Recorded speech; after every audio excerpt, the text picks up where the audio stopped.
Okay. Well, listen, everybody, it's really nice to see you almost through a screen. I'm only working on one screen today, so like, even if I could see it, I couldn't see it anyway because I've just got my presentation in front of me.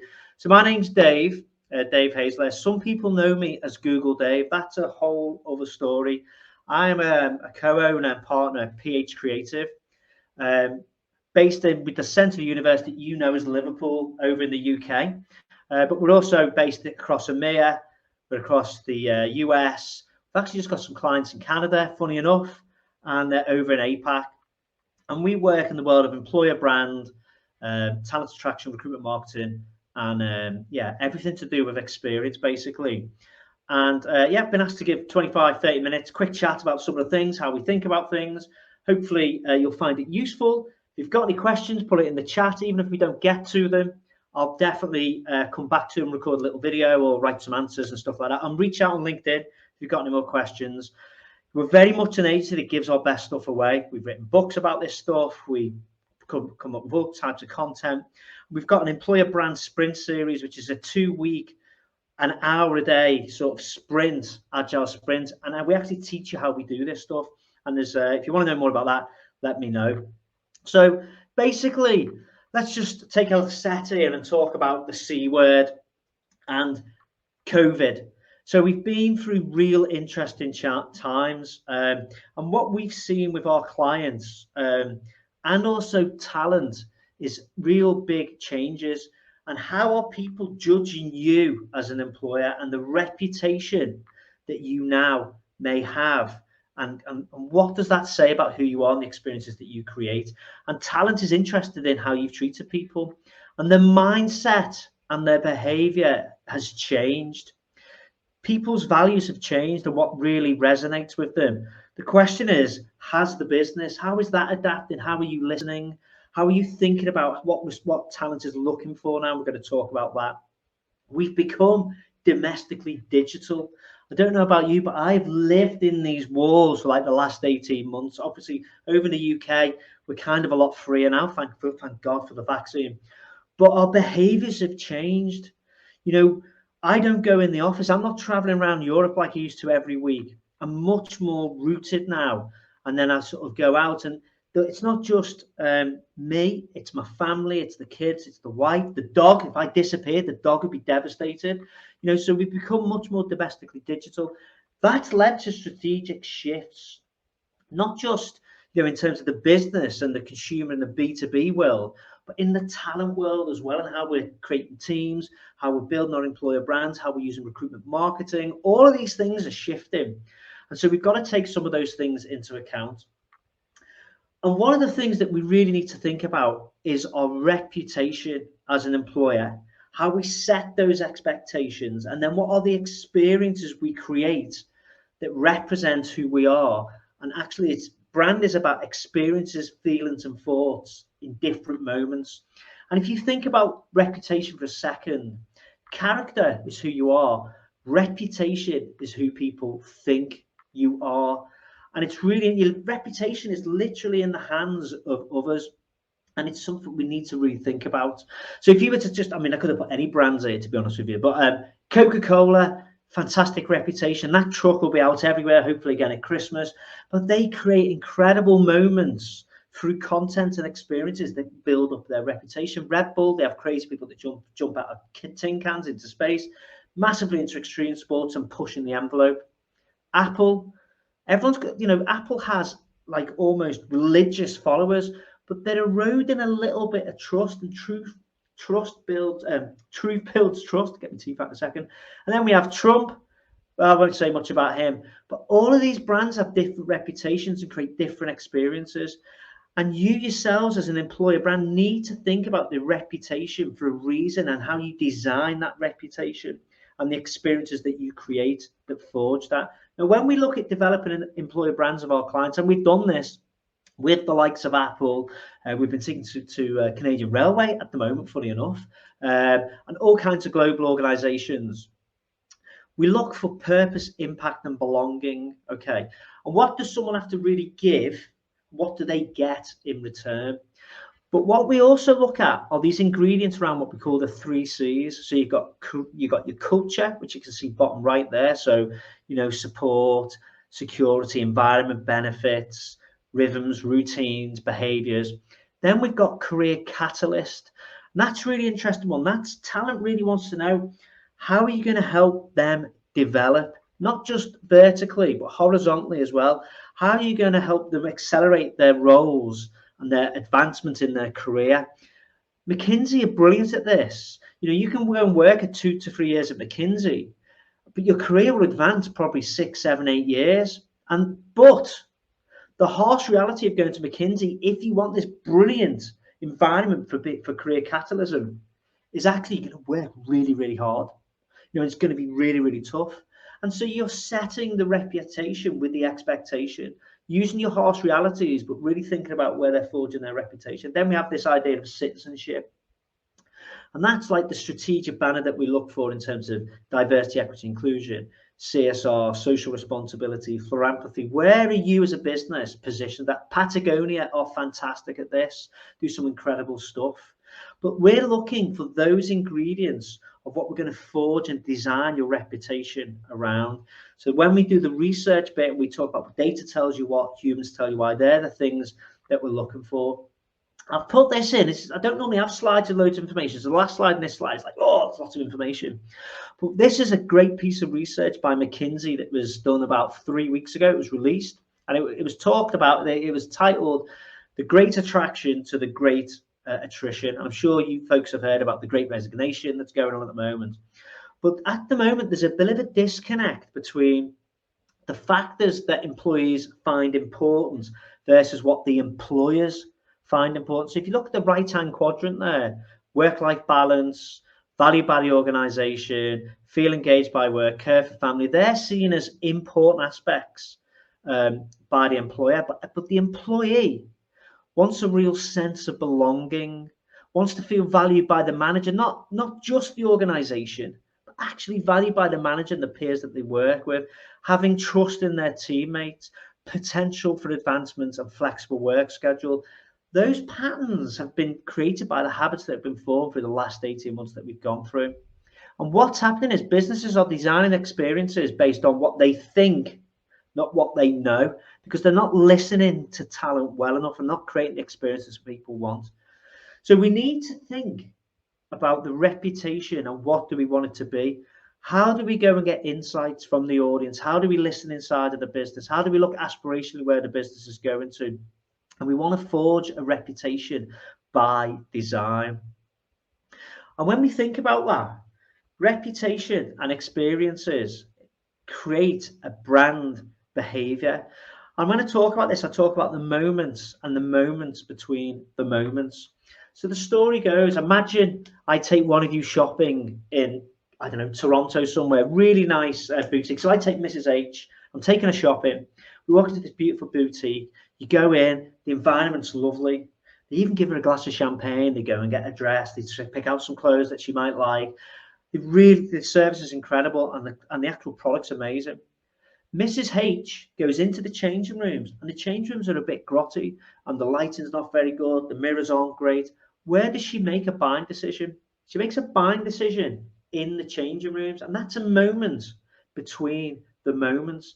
Now, take that story and put it into the candidate experience, the employee experience. What are your moments and moments between the moments? Because all of those experiences are your brand behavior, and they're either protecting and enhancing your reputation or they're hurting your reputation.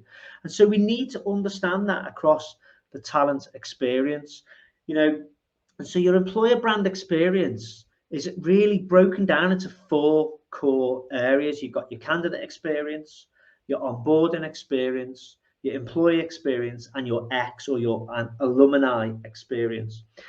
And when we talk about employer brand, people very naturally zoom into, well, we think it's for attraction, and how do we get people towards us? And actually it really is now, especially with, the hiring needs of the clients and what we're seeing out there, especially tech talent. We could talk to you forever about tech talent. Everyone's going crazy for tech talents and biotech and pharma and lorries in the UK. We need lorry drivers. But also there's great opportunities to use your employer brand as a compass that improves the onboarding experience, the starting of advocacy, and sharing content into the mini networks of those that you're connecting with, the employee experience, the stories, referrals, internal mobility is something that people are really looking at the moment, internal mobility, especially in a remote sort of world where you can almost work from anywhere. And then alumni. McKinsey, again, are brilliant at alumni, especially in the tech world. Often boomerangs will come back. Tech talent moves on average every 1.9 years. Thinking about that's really important. But this employer, we've got to go beyond the candidate experience and think about how we create connected experiences with the reputation that we want to forge for our employer brand. And this is an example of what we zoom into with our clients. I'm not going to focus on this too much because there's a lot on there, but you can see the different initiatives that you can use your employer brand as this compass and this messaging architecture that can wash through some of those areas. Again, in our sprint series, we go through all of this and we explain all that to you. So you figure out your reputation and your employer brand, you think about the initiatives and the moments between the moments, and then you need to take you to them through the right channels. So what are the channels to get to your audience? Think about own channels, so your careers websites, blogs, social channels, L&D. L&D is a community in organizations that people are really just getting their heads around. Actually, there's great talent inside our organizations that if we could somehow search our L&D database, maybe we could find people. Paid channels, programmatics, remarketing, advocacy, I touched on that earlier. But there's advocates, not just from employees, there's candidates, there's alumni, there's influencers, and then events on and offline, such as this. And you have to try and understand your audience and your personas to figure out the best places to place your employer brand and your messaging. And something that's really important, and we're seeing a lot with our clients, is how do you build your own communities? And in a community, we go to give, not to get. And I don't even like talking about talent pools, because in pools we drown, but actually what we've got to do is build talent communities where we nurture them, add value to their lives, think about the content that's important to them, what helps them accelerate their career. L&D, if you've got great L&D within your organization, you can take that learning, some of that learning, repopulate that, rehash that. That's not the word I'm thinking of, but you know what I mean. And actually use that for your external comms, for what we call think level content to help engage a community. So what we want to do there is move from storytelling to story doing. Okay, storytelling is a bit more about broadcasting, but doing, I think, is more involvement. In advertising, shout to the people, but content marketing is involving people, and that's what we need to do when we talk about communities. So stuff that we talk about, I don't know about you, but I feel like I finished Netflix through COVID. And I'm trying to figure out what I'm going to watch next. So any hints of what to watch next, drop it in the chat or drop me a note, because I'm all ears at the moment. But think about your organization. What is the reputation? So imagine it's about career catalysts and the advancement of careers and how you support people and how you've progressed them, and even staying connected to those people that may have gone and your alumni, but still learning. They could do reverse mentorship. They could talk to candidates about what it's really like inside. This could be your Netflix show and your season, and what is each chapter called? What is each show called? How do we show that? Story doing, not just storytelling, building an actual almost show about what it feels like to work in your organization, but taking those 3 C's and forging your reputation of story doing, not just storytelling. And we're doing that from the inside out. But there have been incredible stories that have happened organically with companies that very much show the true character of who they are, especially during COVID. And your mission is to think about your employees as the journalists on the ground and find those stories that you can use from the inside out. So an example of this, and I'm going to give a little shout out to some folks from PH. So we went into COVID. It's like, from Osprey, what are we going to do here? There's 80, 90 of us. And we started using Facebook Workplace, and it became a great internal channel to keep people connected, keep that sense of belonging, and actually help new starters get to know us. So this is the lovely Paul Mason that you can see. He was actually an Everton fan, Paula, but he can't help it. We have let some Evertonians in into us as an agency. And he started this Meet the PH family. And he just did it completely organically. And what he was starting to do is he was interviewing someone in the team for 20 minutes, but it was just like a chat show host thing that's going on. And it was just became a lecture. Everyone loved it. You'd meet people's dogs. We were doing like MTV Cribs and all kinds of things. But what was cool is this has now become part of our onboarding process. So in week one of somebody starting, they have the PH family and they have a chat with Paul and we get to know them a bit more. But what they've got is, as they're in pre-start, they can start looking and meeting some of their team, finding out a bit more about them, and then join the community through this. So it's really, really cool. We've done a PH's Got Talent. This is Tracy. She rewrote Boomtown Rats, I Hate Mondays. Oh no, Don't Stand So Close to Me. She did, for the second one, she did I Hate Mondays. We had people, Craig runs our Defenders of Happiness Spotify list, where we submit our tunes every month so we can listen. And then we even had tarot card readings. But it was a way of showing internal story doing, but keeping us connected through our own internal channels. But of course, this is great content to share externally from the inside out. This was a launch that we did for one of our brands, GBC, just rebranded to Entertainer, the world's biggest sporting and betting entertainment company. And we built their employer brand for the good of entertainment. And we did a launch just pre-COVID to 1,000 people in by the Olympic Stadium, but we beamed it live to 28,000 employees around the world on their internal channels. We had a whole teaser campaign built up, but it created so much content from the inside out that we then used for each month. And we had like a 5-month internal campaign sponsored by their employer brand. So for the good of entertainment, their employer brand pillars were like, get involved, keep it real, bring it on, and do what's right.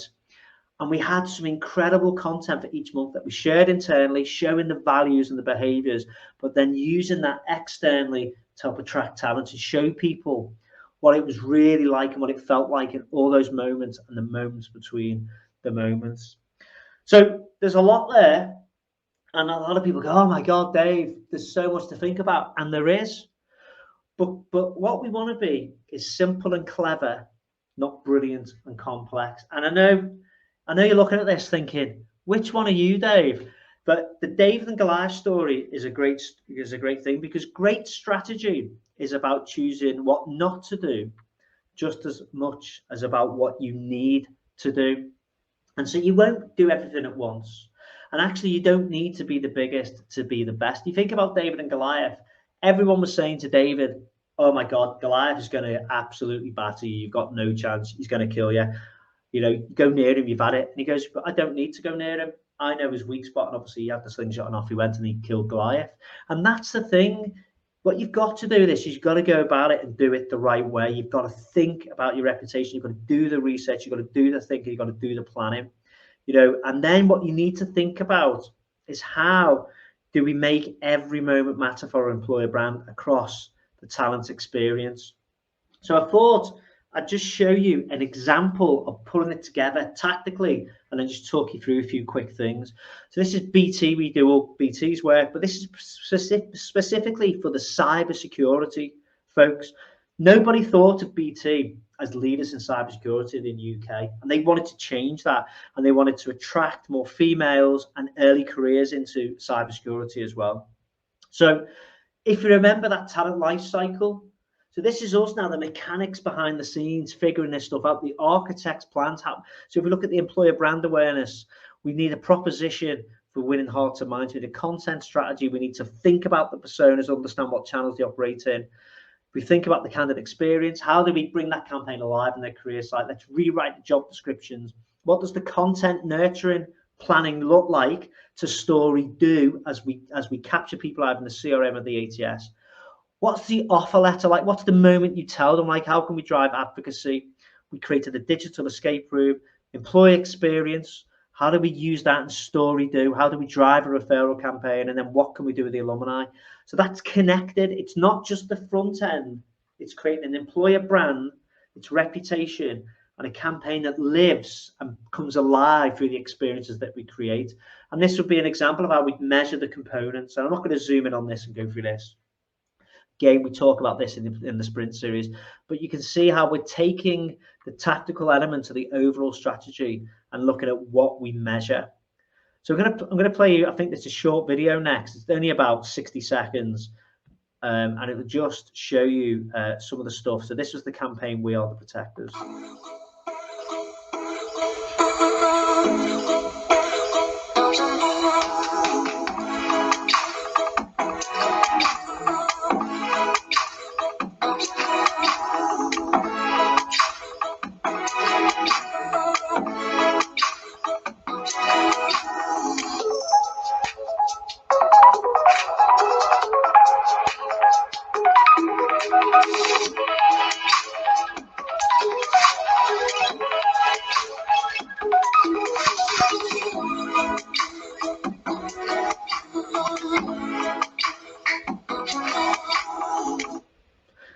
Okay, so what you saw there was different elements. So we had a whole content strategy. We created a drama film to get attention, top of funnel, create brand awareness for We Are the Protectors. There was a content strategy in specific media. We ran an unbranded campaign in Reddit, which is where cyber people go and ask questions. And we created a conundrum that if they broke it or cracked it, shouldn't say broke it, they cracked the conundrum. There was then an unveil in terms of BT cybersecurity. We created a digital escape room, which people would go into and then they've got to figure their way out. But you were experiencing the brand as you did it. The offer letter had a secret message with a UV light on. If you share, which you had a UV light and a secret message came from the hiring manager, and it actually led you to a secret room within the digital escape room, which is pretty cool. And then the unboxing moment, the moment they get the kit, which is really important to cyber folks, especially the early career grad crew. And then you're seeing how we're using glyphs with the swag to drive advocacy to get them to share it. And then we had a referral campaign off the back of that.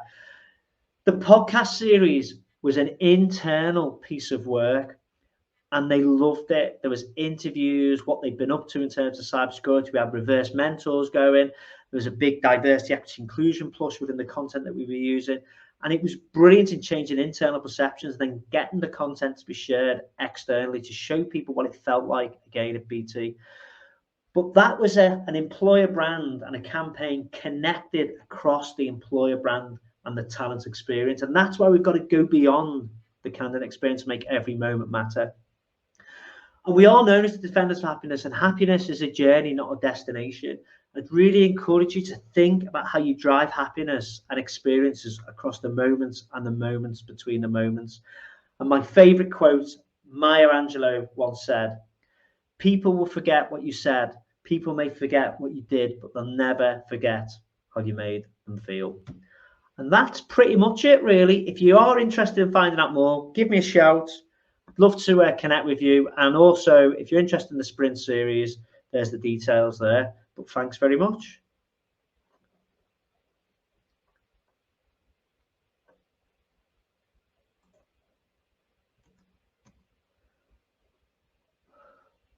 I think that's it. Cheers, Paula. Thanks, everybody. Just want to say thanks so much, Dave, for being here. We really appreciate it. Yeah, no problem. No problem. Shame it's not in person. Next time in person. I know. That's all we used to do. That's all we're used to is in-person events. And we've had to switch to this virtual thing. And it's definitely not the same. Don't. I used to be in a conference every other week, speaking at a conference across Europe or America. And it's just not, I'm a hugger as well. Do you know what I mean? It's not the same. But honestly, it's thanks for having us along. And if there are questions, because I went through quite a lot there quick. Maybe you can put your contact information in the chat, and then people will be able to reach you. Just reach out to me, and we can come back, and I can send the deck out or whatever. That's fine. We've got loads of things that people can use and stuff like this. So perfect. Loads of downloads and stuff. So yeah, if anybody wants anything, any questions, just give me a shout. All right. Well, thank you so much for being here. We appreciate it. Have a great afternoon. Well, yeah, you too. Is it afternoon there? Evening. Sorry. Well, it's about evening. What time now here? It's 10 to 6. It's tea. It's almost beer. What day is it? Oh no, beer's tomorrow. Thursday tomorrow. Wednesday's today. Yeah. Okay. All right. Well, thank you very much. Thanks very much. Nice to Bye. see everybody. You take care. Stay safe. Bye-bye.